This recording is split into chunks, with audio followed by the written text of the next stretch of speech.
এই মুহূর্তে আমরা সরাসরি নজর রাখবো বিজেপি নেতা শ্রমিক ভট্টাচার্য বাগবাজার ঘাটের তর্পণে। যা ছিল অতীতে তার থেকে বেরিয়ে আসতে পেরেছে, কিন্তু বঙ্কিমচন্দ্র দেশ, রবীন্দ্রনাথের দেশ, বিদ্যাসাগর বিবেকানন্দর দেশ, যারা একদিন ভারতবর্ষকে পথ দেখিয়েছে, আমরাই এই হিংসার আশ্রয় থেকে বেরোতে পারছি না।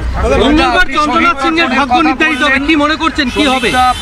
মঙ্গলবার চন্দ্রনাথ সিং এর ভাগ্য নির্ধারিত। দিলীপদাকে জিজ্ঞেস করা হয়েছিল যে আপনি কি শহীদ তর্পণ করবেন, উনি বলেছেন যখন প্রেসিডেন্ট ছিলাম করেছি, এখন যারা আছে তারা করলে করবে। দিলীপদাকে আপনি প্রশ্ন করেছেন, আপনার প্রশ্নের উত্তর দিলীপদার থেকেই পেয়ে গেছেন। আমি এখন দায়িত্বে আছি, তার কথা মতো। মঙ্গলবার চন্দ্রনাথ সিং এর ভাগ্য, আমি যখন সভাপতি ছিলাম না তখনও করেছি। মঙ্গলবার চন্দ্রনাথ সিং এর ভাগ্য নির্ধারিত হবে আদালতে, কি মনে করছেন?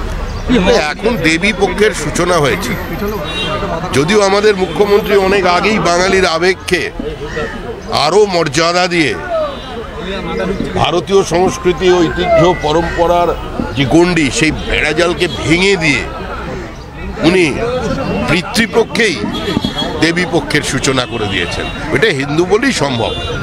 এটা যদি মহরম হতো কিংবা খ্রিশ্চানদের কোনো উৎসব হতো, ধর্মীয় আচার অনুষ্ঠান হতো, তাহলে উনি এটা করতে পারতেন না।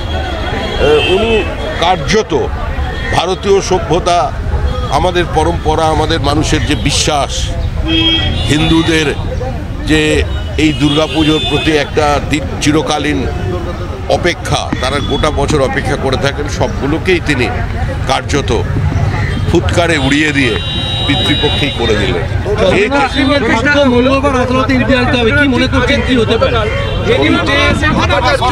উপাচার্যের বিরুদ্ধে যৌন হেনস্থার অভিযোগ আনা হয়। সমিতা দেবী পক্ষে কেন্দ্রীয় বিজেপি ভারতবর্ষের বিভিন্ন প্রান্তে রাজ্য নেতৃত্বের বিভিন্ন মানুষের নেতৃত্বকে পাঠাচ্ছেন। যেমন আপনি আহমেদাবাদ যাচ্ছেন,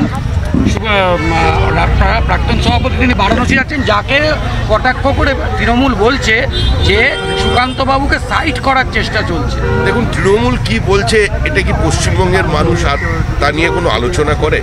তৃণমূলের কোনো বক্তব্যের কোনো প্রতিষ্ঠা, কোনো গ্রহণযোগ্যতা এই মুহূর্তে রাজ্যবাসীর কাছে নেই। আর আপনাদের অবগতির জন্য জানাচ্ছে, এটা কোনো দুর্গাপুজো কেন্দ্রিক ব্যবস্থা নয়। এক ভারত শ্রেষ্ঠ ভারত, ভারতবর্ষের যে সাংস্কৃতিক মেলবন্ধন, সাংস্কৃতিক জাতীয়তাবাদ, যেটা বিভিন্ন প্রদেশে বিভিন্ন ভাষায় একই সময় উদযাপিত হয়, তো সেজন্য অন্যান্য প্রদেশের মানুষ এখানে আসেন, যারা এখানে গুজরাটের মানুষ আছেন তারা আসছেন, তাদের কোনো উৎসবে তারা যোগাযোগ করছেন। আমাদের বাঙালি ডায়াসপোরা সারা ভারতবর্ষের যেখানে যেখানে আছেন তারা সেখানে যাচ্ছেন, দেশের বাইরেও যাচ্ছেন। এটার সঙ্গে ভোটের, রাজনীতির কোনো সম্পর্ক নেই। আসলে কোনো মতাদর্শহীন আর কর্মসূচিবিহীন রাজনৈতিক দল যদি নিজেকে রাজনৈতিক দল বলে দাবি করে, সমস্যাটা সেখান থেকে তৈরি হয়। তৃণমূলের প্রাক্তন জেলা সহসভাপতি কালকে মৃত্যু হয়েছে, এবং কি বলবেন? এটা অস্বাভাবিক মৃত্যু হয়েছে, তার রহস্যজনক মৃত্যু হয়েছে কালকে। পরিবারের লোক কি সিবিআই তদন্তের দাবি জানাচ্ছে? কারণ এখন তো যত তৃণমূল কংগ্রেসের নেতা মারা যান, তাদের প্রতিবারের মানুষজন পুলিশ বা সিআইডির কথা বলেন না, তারা বলেন যে আমাদের সিবিআই তদন্ত চাই। তো তৃণমূলকে রাজ্যব্যাপী খুন করছে, এই বিষয়টি আমার জানা নেই। রহস্যজনক যদি হয় তাহলে জানবেন ওর মধ্যে তৃণমূল আছে। চন্দ্রনাথ সিনহাকে নিয়ে কি পশ্চিমবঙ্গের মানুষ খুব একটা চিন্তা করছে? চন্দ্রনাথ সিনহারা 2%, 5%-এর এজেন্ট। চন্দ্রনাথ সিনহারা যে কাজ করেছেন, সেই কাজ করেছেন তৃণমূল কংগ্রেসের বদান্যতায়, তৃণমূল কংগ্রেসের অনুপ্রেরণায় এবং তৃণমূল কংগ্রেসের কর্মসূচিকে বাস্তবায়িত করতে। তৃণমূল কংগ্রেসের কর্মসূচি হচ্ছে একটা খোলা বাজার তৈরি করা, যে বাজারে আলুও বিক্রি হবে, শিক্ষকের চাকরিও বিক্রি হবে, একটা উদার উন্মুক্ত অর্থনৈতিক ব্যবস্থা।